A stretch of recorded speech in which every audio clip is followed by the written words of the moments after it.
Olá, meus queridos. Estamos aqui agora virtualmente, né? Começando as nossas aulas nesse período, animados. Então, vamos continuar. Hoje a gente vai falar sobre os 5 mitos da adaptação.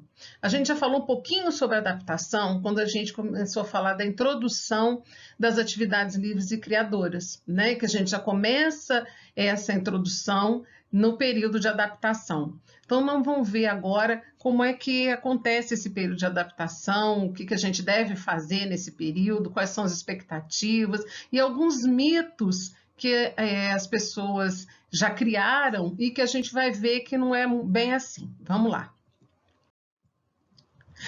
Crianças chorando, os pais ansiosos, né? É o cenário que a gente vê, né? Todo início de ano nas portas das creches e das pré-escolas.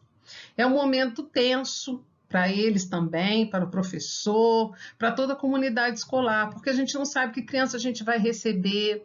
Mas se a gente faz anteriormente uma reunião à escola, no sentido de preparar, de planejar esse período bem preparado, com atividades importantes para esse período, e anteriormente uma reunião também com os pais dessas crianças para saber, para conhecer, tentar conhecer previamente essas crianças, para poder propor atividades que vão ao encontro do que a criança gosta, né, e o que ela costuma já fazer. A gente não tem uma exata compreensão sobre o que está passando com essas crianças, né? Então a gente vai tentando, e os pais principalmente a qualquer custo, fazer com que eles se sintam à vontade no ambiente, e às vezes isso fica tensão para todo lado, e às vezes não é uma coisa muito legal. Então, se a gente consegue fazer todo um planejamento anterior com os professores e com a família, esse período vai ser um período mais tranquilo. Então, para o coordenador pedagógico, ele pode fazer essa reunião com os professores nas últimas semanas do ano ou na primeira semana antes do início das aulas, né? É o período ideal para ajudar a equipe a preparar essas situações. Ter uma reunião de formação, promover discussão, né, para derrubar alguns mitos que rondam o período da adaptação. E troca de experiências, eu já fiz essa atividade deu certo, eu já tive essa situação, eu agi assim. Então, assim, orientar mesmo os professores, que esses professores também estarão mais seguros para poder passar mais tranquilamente por essa etapa junto com a família e com os seus alunos. Com as informações sobre o mito, né, que a gente vai ver a seguir, vai ser possível a gente desconstruir esses mitos e mostrar o que acontece com a criança. Dessa forma, os professores vão ter mais segurança ao agir e certamente mais sucesso na integração da criança à escola, sem traumas, né? Fazendo uma coisa mais suave, né? Uma integração, uma adaptação da criança à escola mais suavemente. Então, gente, vamos ver o primeiro mito. A criança que não compartilha brinquedo não está adaptada. Será que é isso? O que será que acontece?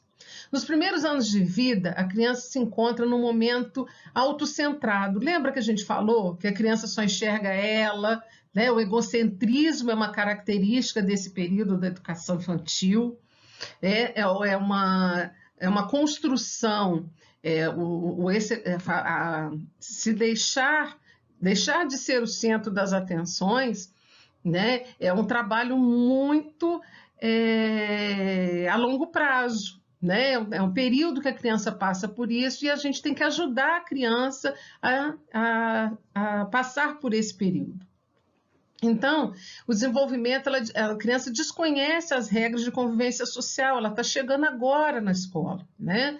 A compreensão do sentido e do prazer de compartilhar, ele vem com essa construção, né, que a criança ainda não tem, né? Faz parte da construção dela. A gente viu em Piaget, nessa evolução, as etapas que a criança passa para poder ir construindo, né? Construindo seu desenvolvimento social, seu desenvolvimento cognitivo, psicomotor, né? Então, é tudo um aprendizado, uma construção das crianças. crianças.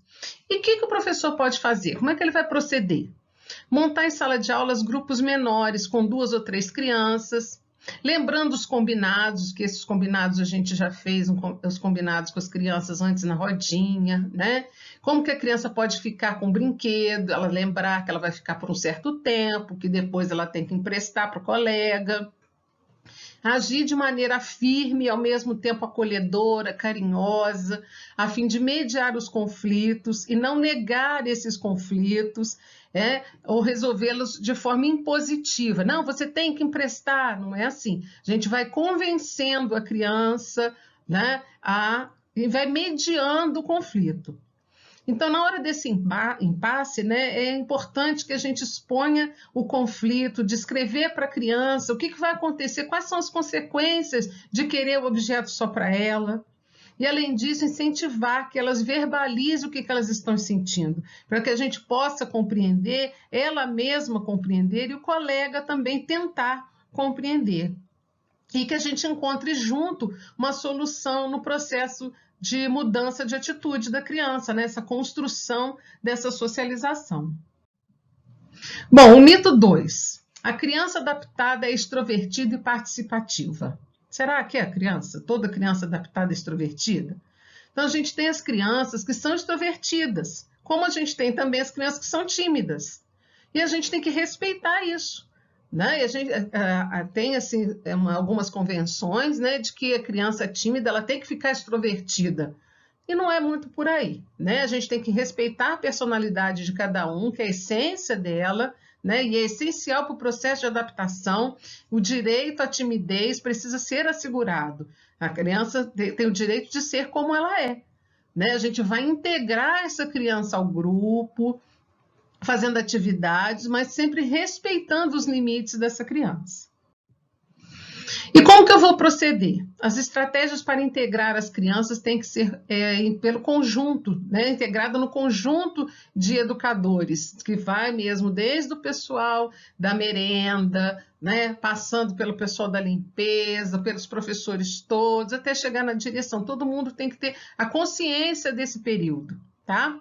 E, para tanto, a entrevista com o coordenador pedagógico, que ele vai fazer com os pais, né, sobre preferências das crianças, lembra que a gente pediu para fazer falou sobre uma reunião anterior, antes de começar as aulas com os pais, eu venho falando isso em todas as aulas, que isso é importante, e a gente explica também como é esse processo de adaptação, né? Então, o material será cruzado durante a formação com os registros de classe, relatórios de adaptação e portfólio. Então, tudo que o pai falou da criança na reunião, a gente anota e depois vai cruzar com o que a gente está vendo na realidade no período de adaptação.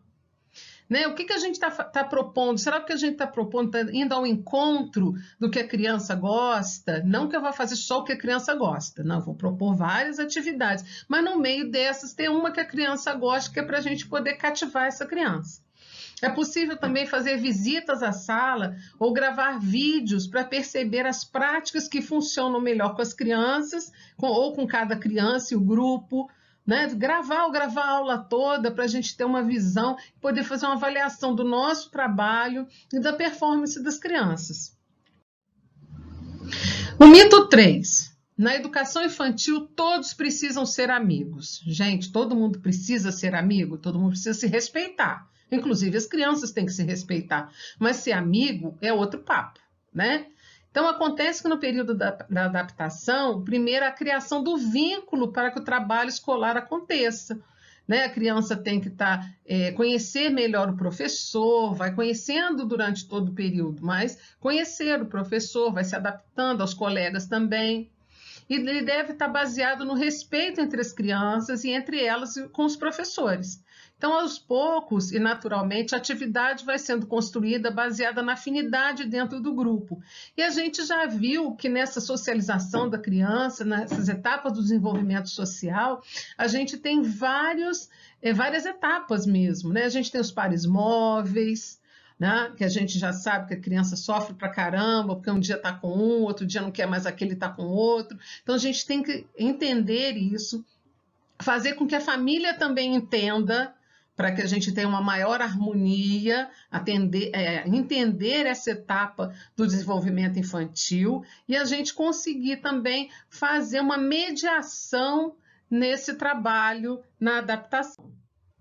E como é que a gente vai proceder, né?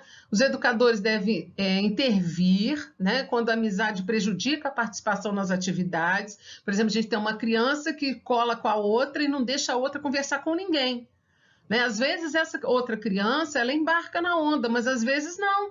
Às vezes a outra impõe e como ela não consegue se desvencilhar da outra, ela vai obedecer. Então a gente tem que ficar de olho nisso, né, para intervir, para colocar com outros amigos ou colocar um terceiro elemento nessa dupla, né? Então a gente tem que estar observando bastante.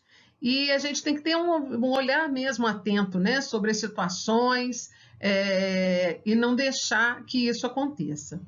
E nos encontros de formação, investir na criação de oportunidades para que as crianças apresentem e falem dos seus objetos preferidos, discutir situações reais que acontecem em sala, então ele levar alguma coisa para a sala que ele goste e que aquilo ele apresente para os colegas e seja motivo de interação. E aí a gente vai para o quarto mito. Quando estão integrados ao grupo, os pequenos não choram mais. Será, gente? Essa manifestação é apenas um sintoma de desconforto da criança. Interpretar esses e outros sinais como inapetência e doenças constantes é fundamental durante a adaptação. O que significa isso, né? O pai fala para a gente, olha tia, fulano não quer vir para a aula, fulano está chorando, ai, fulano não quer comer, fica enrolando para ver se chega mais tarde, né?